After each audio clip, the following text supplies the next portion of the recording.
What's going on, everybody? Welcome to the Wreck Nation. Guys, listen, right now, as promised, we are getting to the British Boer War, 1899 to 1902.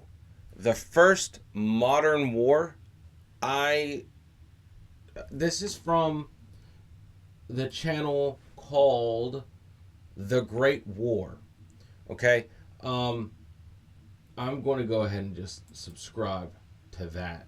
Guys, listen, there is, when I typed in Boer War documentary, there is a 1 hour and 30-minute documentary about this. If you guys would want to check that out. This is about a 30-minute video.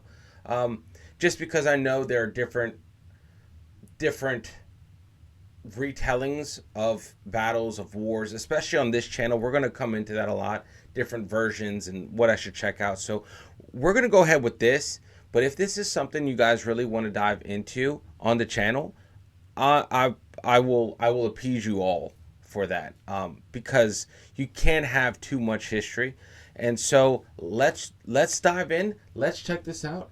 I'm excited for this. I know nothing about this. You guys commented Boer War. Check that out. I didn't know what it was. And then we were doing, over on Embrace the Globe, I think we were doing South Africa. We were covering South Africa over on Embrace the Globe 21. And I heard this mentioned, and that just like, oh, shit, we got to get to that. So I'm here for it. Hope you guys are here for it too. Guys, thank you again for honestly making this community the best community on YouTube. I absolutely love each and every one of you guys. You guys rock. Thank you guys for following me over on Rumble, watching our World at War documentary. We will be getting to some more movies and some more uploads on Rumble as well, not just primarily World at War, but we have plans to get to Allo over on Rumble as well. So I point that way because our sign is here. It's just, it's a tick. I don't know what it is. Anyway, I'm done rambling. Ready, guys? 3, 2, 1, let's go. War has broken out in South Africa, and British commanders are confident they will soon crush the upstart Boer republics who have dared to defy them. General White's troops, facing Boer positions on the high ground near Ladysmith, wait nervously as British and Boer artillery duel overhead. But the neighbouring British units have gone silent, and the order comes to retreat. Boer artillery and riflemen pour fire onto the exposed British troops, and they withdraw in panic. On this day, the Empire has been defeated, but there's a long and bloody war ahead. It's the Second Boer War.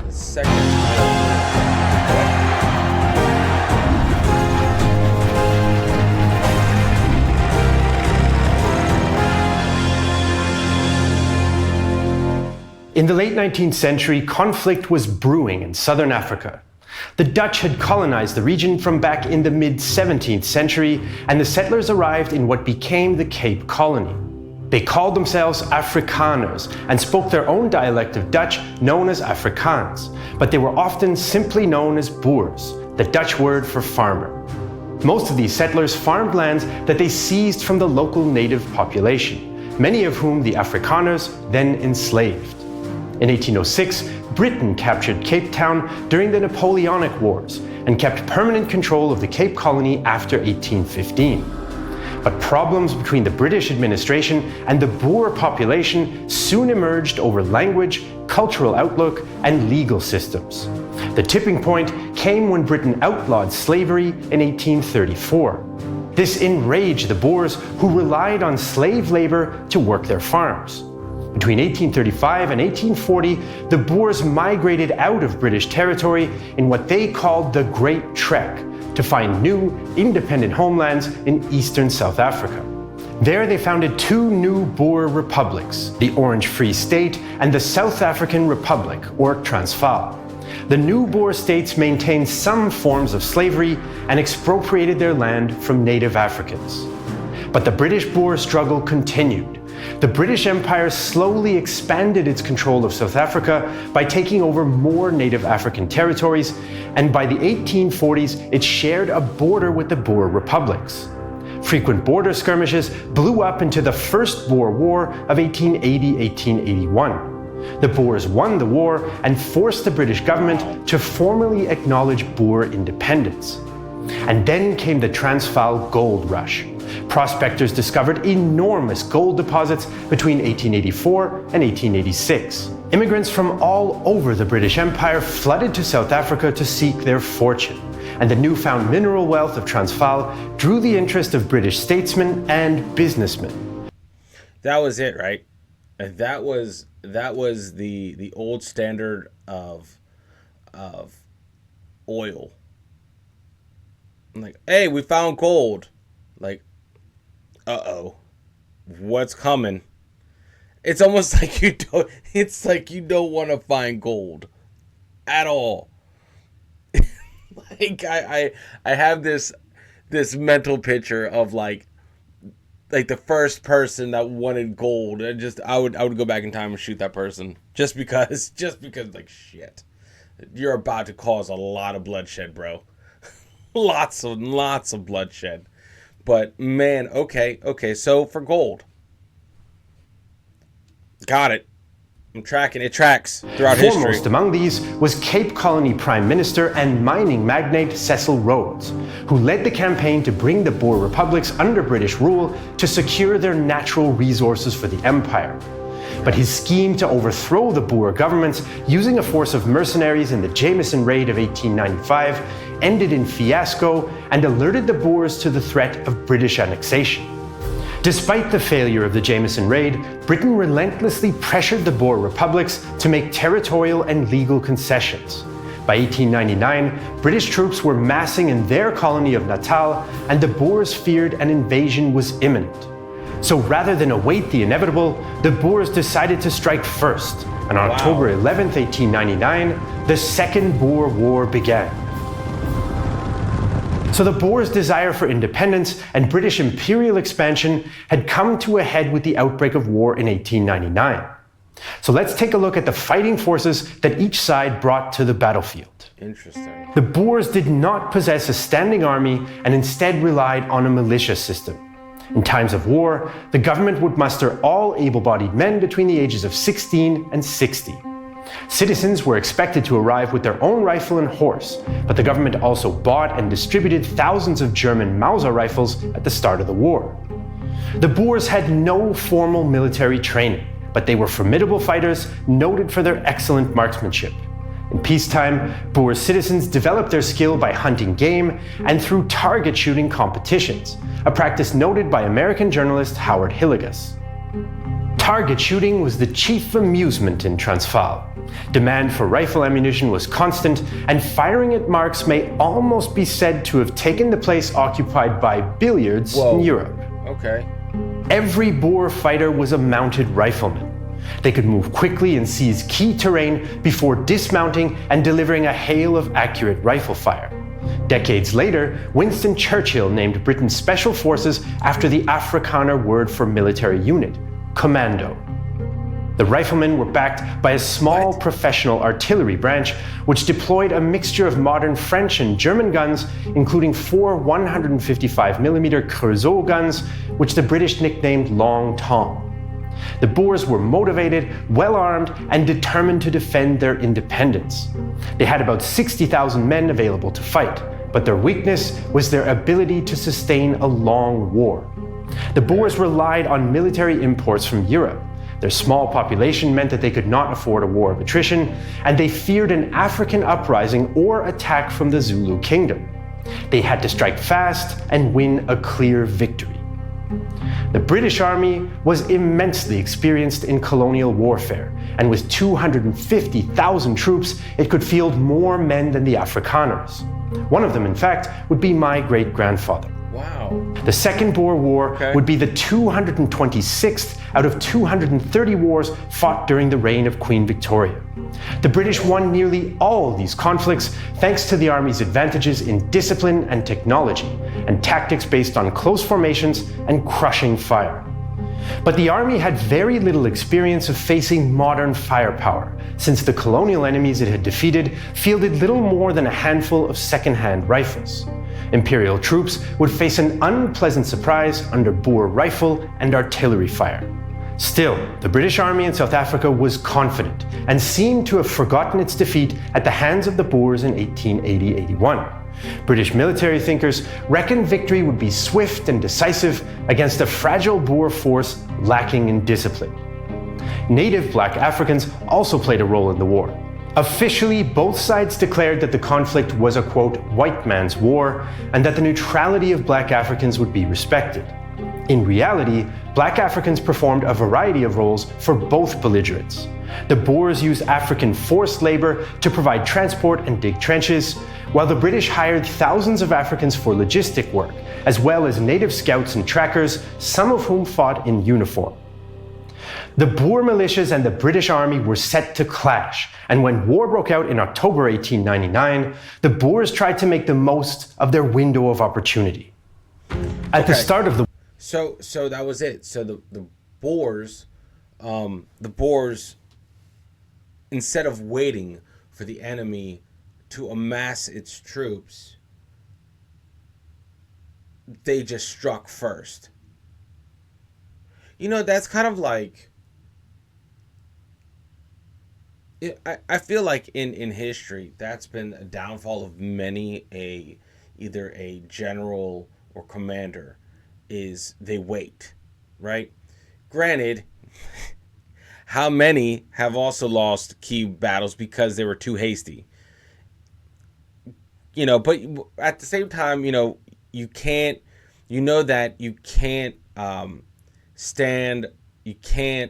a war of attrition isn't sustainable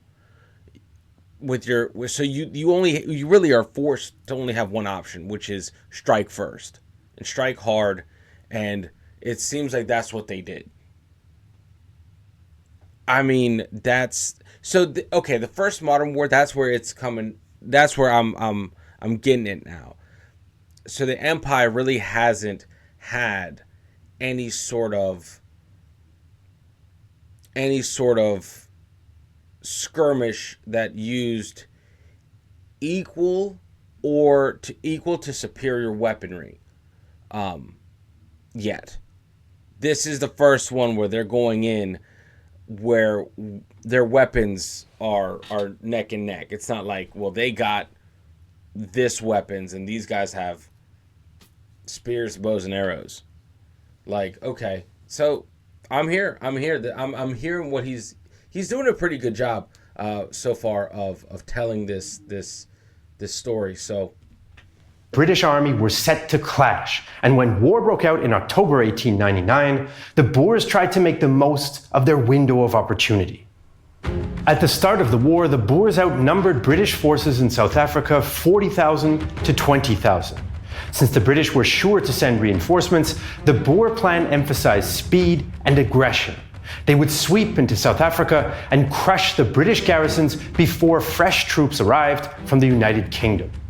The Boer invasion had four main axes. In the west, Boer forces besieged the railway town of Mafeking to prevent British forces advancing from the direction of Bechuanaland. In the southwest, the Boers surrounded the diamond mining center of Kimberley, and in the south, Boer forces advanced into the Cape Midland region to disrupt British rail transport. The main Boer offensive, though, drove into Natal. The British had most of their army here, some 15,000 men, and had planned to use the colony as a base to invade Boer territory until the Boers beat them to it. But British forces were poorly deployed, and Lieutenant General William Penn Simon's 4,000-strong detachment bore the brunt of the Boer attack. On October 20th, 1899, the first pitched battle of the war took place as the Boers got their artillery onto Talana Hill and bombarded Simon's camp below. The British were surprised, but they quickly rallied and launched an assault that drove the Boers from the high ground. The attack was a costly success. Simons was mortally wounded and 10% of his force became casualties. Wow. The nature of the fighting surprised even veteran British officers like Captain Nugent of the 1st King's Royal Rifle Corps. The ground in front of me was literally rising in dust from the bullets, and the din echoing between the hill and the wood below, and among the rocks from the incessant fire of the Mausers, seemed to blend with every other sound into a long, drawn-out, hideous roar. Wow. I looked round over my shoulder. The whole ground we had already covered was strewn with bodies. At that moment, I was hit through the knee. The actual shock was as if someone had hit me with their whole strength with a club. I spun round and fell, my pistol flying one way and helmet another. Despite the victory at Talana Hill, the British were in danger. Mobile Boer columns threatened to surround the isolated force, which endured a harrowing retreat to join the main British garrison at Ladysmith. British forces moved north to clear the retreat route, and on October 21st, a British column struck advancing Boers at the Battle of Elandslaagte. A skillful British combined arms attack drove the Boers from their positions before British cavalry swept in from the flank and completed the rout. Yet the Boer advance into Natal continued. By the end of October, British Commander George White had two options. He could withdraw to the south and wait for reinforcements from Britain. This would preserve his army, but would cause political problems if public opinion saw it as too passive. Or he could attack the Boers and try for a decisive victory to defeat the invasion. This might turn the tide of the war, but it also ran the risk of a disastrous defeat. White chose to gamble. On October 30th, he threw his forces into action at the Battle of Ladysmith. But British attacks were badly coordinated and the Boers won a significant victory. Wow. White retreated to Ladysmith and the Boers laid siege to the town. The opening weeks of the war had been a success story for the Boers. They had defeated Britain's main army in South Africa and trapped it in Ladysmith. If the town were to fall, the Boers might just win the war. In November 1899, a fresh British army was on its way to help relieve besieged Imperial troops in Ladysmith. Its 45,000 men had left the UK at the start of the war under the command of General Redvers Buller. Buller had planned to link up with White's force and invade the Boer republics, but the Boer siege of Ladysmith forced him to scrap the idea. Instead, Buller split his force in three. 15,000 men would head west to relieve Kimberley, 5,000 troops would secure the Cape Midland area, and Buller himself would lead 20,000 men into Natal and break the siege of Ladysmith. And the British were in a hurry to rescue the garrisons, since Buller could not be sure how long they could actually hold out. Since the British had to operate along the railway lines, surprise was impossible. The Boers had time to prepare defensive positions and were ready and waiting. On December 10th, British troops in the Cape Midlands attempted a complicated night march to surprise the Boers at dawn. But the British column got lost in the dark, and when dawn broke, they found themselves in the middle of the Boer position rather than on its flank. The desperate British launched a doomed frontal assault, and Boer riflemen mowed them down and won the Battle of Stormberg. On the road to Kimberley, Lord Methuen at first drove the Boers back, but the tables turned at the Battle of Magersfontein on December 11th. Once again, the British wanted to move up at night, but they were slowed by a thunderstorm and were struck in the open at sunrise. The Boers pinned them down under fire, and the British retreated in disorder. On December 15th, Buller's main army attacked Boer positions on the Tugela River on the way to Ladysmith. British artillery moved too far forward, and the Boers quickly knocked out two batteries. The British infantry assault fared no better, and as they advanced in close order, Boer fighters ambushed them and blasted the Imperial troops from three sides. 18-year-old Boer fighter Denys Reitz, who later served in the British Army in World War I, recalled the battle. "We heard a British voice call out, 'Bayonets, bayonets,' and they came at us like a wall. We poured volley after volley into their closely packed ranks. We delivered such a volume of fire that the column swerved away to the left. Any soldier who got amongst us was shot or made prisoner." By mid-morning, the Battle of Colenso was over. The British suffered over 1,000 casualties and lost 10 field guns, while only 38 Boer fighters were killed or wounded. In just 1 week, the Boers had defeated the mighty British Empire 3 times, stunning UK public opinion and causing the Times newspaper to refer to the Black Week. By Christmas 1899, many in the Boer republics thought that the war was all but won, even though the sieges continued. But the shock and humiliation of the Black Week had galvanized the imperial government in London. After a string of defeats in December 1899, London sent its most famous soldier to South Africa.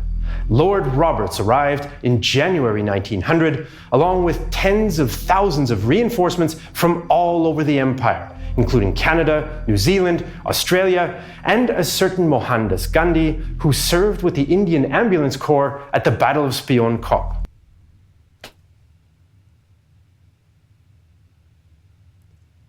No way. No way. Man, I am learning. This is too much, bro. What did he say? Holy shit. All over the empire, including Canada, New Zealand, Australia, and a certain Mohandas Gandhi, who served with the Indian Ambulance Corps at the Battle of Spion Kop. Roberts began to reorganize the army, including transport to free it from railways and new tactics to counter Boer firepower. The British launched a new offensive on February 10, 1900. 50,000 men advanced on Kimberley, and British cavalry caught the Boers off guard by bursting through their siege lines and threatening their line of retreat. A British officer described how the action evolved. The enterprise appeared to us at first as quite hopeless. We believed only a few of us could come out of it alive, and had we made a similar attack in training, we should certainly have all been put out of action and have been looked upon as idiots. Wow. When we galloped about a quarter of a mile, we received a very hot frontal and flanking fire, and I looked along the ranks expecting to see the men falling in masses. But I saw no one come down, although the rifle fire was crackling all around us. The feeling was wonderfully exciting, just as in a good run to hounds. The Boers lifted the siege and tried to withdraw, but with wagons and artillery in tow, they couldn't outrun the British. So the Boers unwisely dug in at Paardeberg, which allowed Imperial troops to surround them. After a 10-day siege, 4,000 Boer fighters surrendered on February 27th. It was a crushing blow for such a small army. Meanwhile, in Natal, Buller continued his efforts to relieve Ladysmith. The Boers were able to repel British attacks at Spion Kop in January and Valkrans in February. But another British attack at the Tugela Heights in late February broke the Boer defenses. British artillery and infantry launched methodical step-by-step attacks that resembled the fighting of the First World War, and Ladysmith was relieved on February 27th. The Boer army was severely weakened, and the British capitalized on their victories by invading Orange Free State and Transvaal. They occupied Bloemfontein in March, and Pretoria fell in June. Boer efforts to halt the relentless advance were overwhelmed by British numbers and firepower. The last pitched battle of the war took place at Bergendal in Transvaal in late August 1900 as the Boers struggled to hold their last defensive line.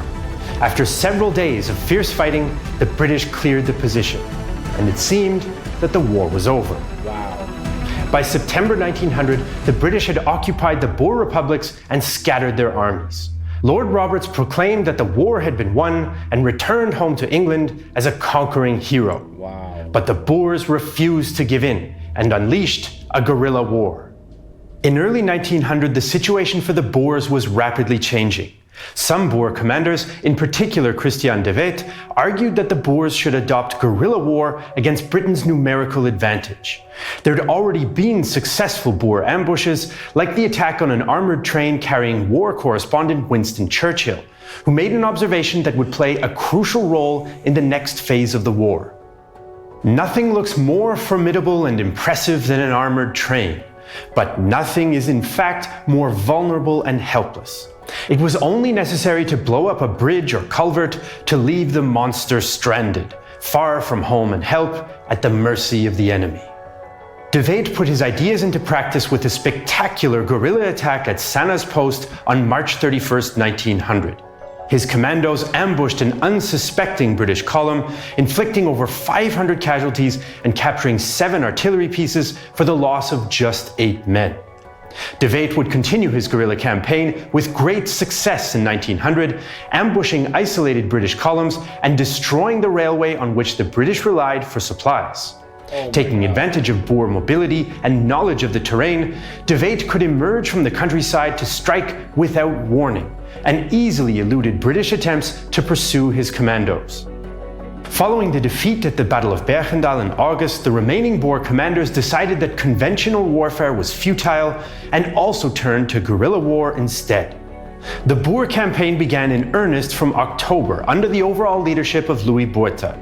Commandos attacked British columns and supply depots, but targeted the rail lines most of all. Lines were frequently sabotaged and unguarded trains were hijacked. During one such hijacking, a surprised American businessman was robbed at gunpoint by Boer fighters. One of them was Johannes Steen. The American was stunned, and as he handed over his wealth, he said, "But sir, I thought that this war was over." I replied, "You were misinformed. This war is just beginning." The British initially had no answer to Boer guerrilla tactics. The commandos' speed and knowledge of the terrain made them too elusive for slower British columns to catch. The British carried out great sweeps of the countryside looking for commandos and placed faith in the so-called prisoner count of Boers that they'd captured.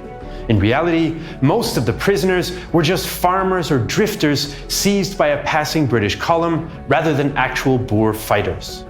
Frustrated by continued Boer resistance and their inability to counter it, the British responded with brutality. In mid-1900, Lord Roberts ordered the destruction of farms thought to be supporting Boer guerrillas with food or ammunition. His successor, Lord Kitchener, took this measure much further. From December 1900 on, British troops were to burn all Boer-owned farms, regardless of whether they supported the guerrillas or not. Oh wow. This relentless Scorched Earth campaign destroyed thousands of Boer farms and made about 150,000 civilians homeless. Kitchener also introduced the blockhouse system to limit Boer mobility. Blockhouses were small, easily constructed pillboxes manned by 8 soldiers. The British built 8,000 blockhouses along rail lines and opposite river crossings. Each blockhouse was linked to its neighbours with wire obstacles, creating a permanent, defended barrier which greatly hindered Boer movement. As with all guerrilla wars, the fighting was prolonged and brutal, and both sides inflicted cruelty on the civilian population. Boer commandos plundered African villages and pro-British farms for supplies, and the British burned down Boer farms. Combat between Boer guerrillas and British columns usually took the form of ambushes and was often close-ranged and exceptionally violent. The Boers looted dead or captured British soldiers for equipment, and the British responded by summarily executing any Boer fighter found to be using British gear. Kitchener's relentless scorched earth policy created thousands of Boer refugees, and their treatment by the British would lead to the creation of concentration camps.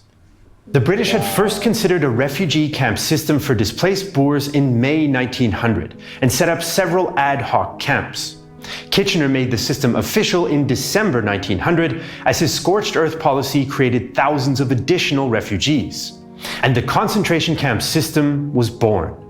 The British initially intended the camps as refugee centres that provided accommodation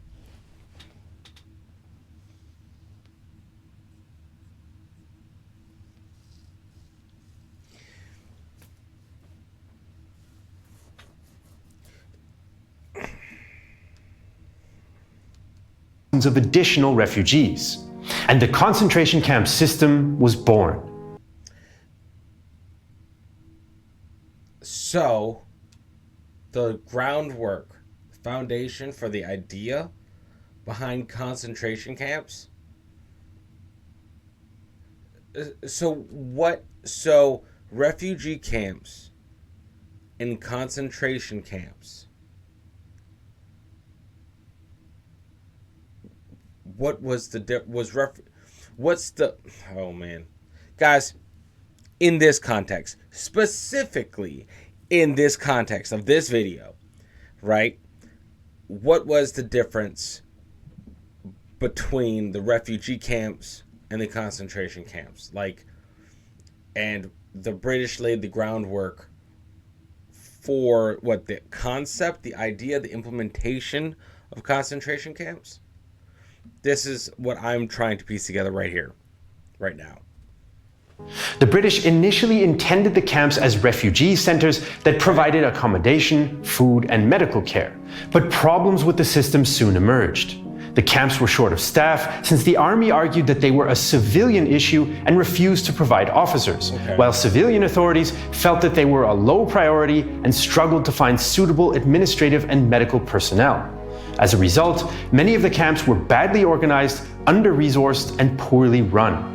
To worsen the situation, many camps were constructed in locations without adequate sanitation. But the most critical problem was chronic overcrowding. There were some 44,000 Boer civilians in the camps by March 1901, but this had risen to 110,000 by December of the same year. These conditions led to terrible outbreaks of disease like measles and diphtheria, which killed many Boers, including children. Survivor Hester Johanna Maria Eis was 7 years old at the time. The camp was lice-infested. My aunt had to cut all my hair off. Thousands of newcomers arrived at the camp. Hundreds became sick. The marquee hospital tents were always full. The doctors worked day and night. People died like rats. Carts came down the rows of tents to pick up the dead. There were funerals every day. The shocking state of the concentration camps was exposed by British aid worker Emily Hobhouse in May 1901. Her damning report caused worldwide outrage against Britain. It presses hardest on the children. They droop in the terrible heat and with insufficient, unsuitable food. Whatever you do, whatever the authorities do, and they are, I believe, doing their best with very limited means, it is all only a miserable patch on a great ill. The British government appointed suffragette Millicent Fawcett to lead an official investigation. Her report confirmed Hobhouse's findings and recommended major reforms. From November 1901 onwards, the camps came under formal civilian control and conditions steadily improved. By the end of the war in May 1902, the monthly mortality rate in the camps was lower than that of the pre-war Boer republics. But these British measures came too late for tens of thousands of Boer civilians. The British also created a parallel camp system for black civilians. These camps were intended to be self-sufficient and had even fewer resources than the camps for the Boers. Hobhouse never had a chance to visit these camps, and the Fawcett Commission ignored them entirely. All told, about 27,000 Boer civilians died, of whom 22,000 were children under the age of 16. At least 25,000 black civilians also died in camps, bringing the death toll to a minimum of 52,000. The brutal guerrilla war took a terrible toll on South Africa. Both sides had suffered thousands of military casualties, large parts of the country had been destroyed, and over 100,000 civilians were interned in camps. In 1902, it finally came to an end. By early 1902, the remaining Boer fighters were exhausted. British scorched earth tactics denied them supplies, and the blockhouse system limited their movement. The commandos were also struggling to accommodate some 10,000 Boer civilians who were sheltering in the wilderness to avoid falling into British hands. These civilians lacked food, shelter, and medical supplies and suffered so badly that in some cases Boer fighters took them to the gates of concentration camps and left them for the British to take them in. Boer commanders calculated that there was no longer any prospect of victory, and continued fighting would only prolong the suffering of the Boer population. It had indeed been a bloody struggle. The British Army suffered over 100,000 casualties, including 22,000 dead, and Boer military losses are estimated to be about 30,000, with 9,000 dead. Faced with this grim reality, the Boers opened negotiations with the British, which led to the Peace of Vereeniging in May 1902. The Boers would surrender but be granted amnesty, the British promised to protect the Dutch language, The Boer republics were absorbed into the empire but would get self-government in due course, and the discussion of black African voting rights would be delayed until self-government. The Second Boer War shocked Britain, which reformed its army and soon found new allies in Japan, France, and Russia. It was also a baptism of fire for many officers that would later play an important role during the First World War. The conflict foreshadowed many of the horrors of the 20th century battlefields and was a dark premonition of modern warfare's horrors for civilians. We'd like to thank Spencer Jones, the author of the book From Boer War to World War, for his help with this episode. And we'd like to thank Tanya for helping me wrestle with Afrikaans pronunciation. As usual, you can find all our sources for this episode in the video description. Guys, what? Man, I love this journey. Oh my God. How do you unpack this? You know what I mean? Like, hey, listen, guys, I'm a fan of this channel. I liked how he told that. The Great War, okay, I subscribed. All right, bud. Let's get some more of his stuff on here because I dig his style. You know, would you guys like?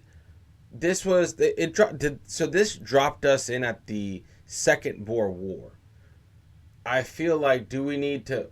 We'll get to the First Boer War soon, because remember, guys, I just typed in Boer War documentary, and this popped up.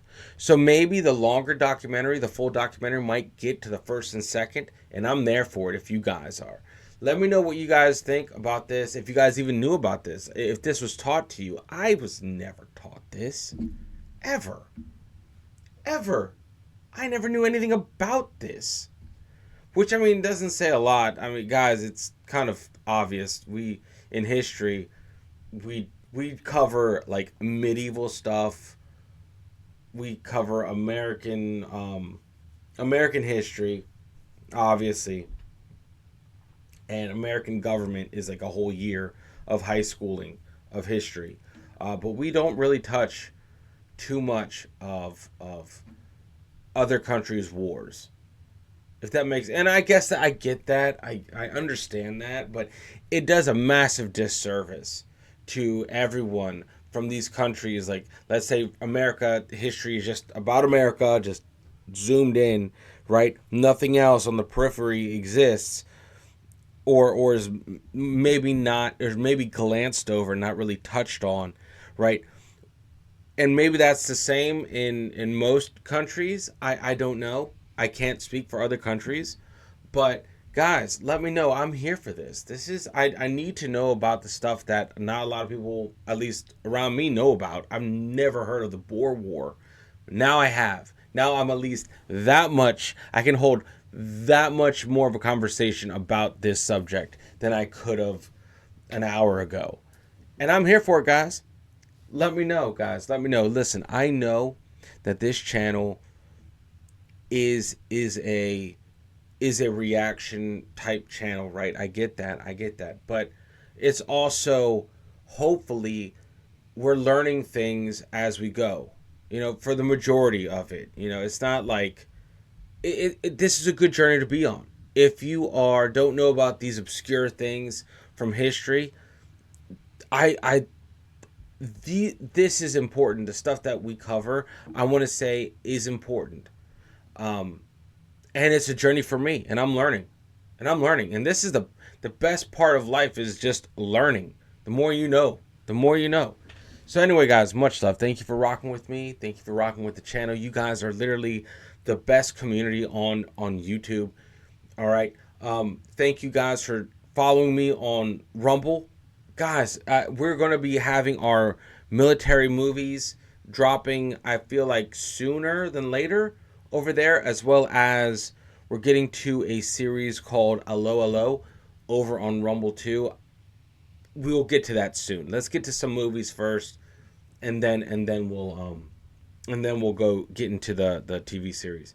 But check that out. The links are in the description of the video. Also, make sure you support the original content creator, the Great War channel. That Great, phenomenal channel. So anyway, guys, I can't wait to hear some feedback from you guys.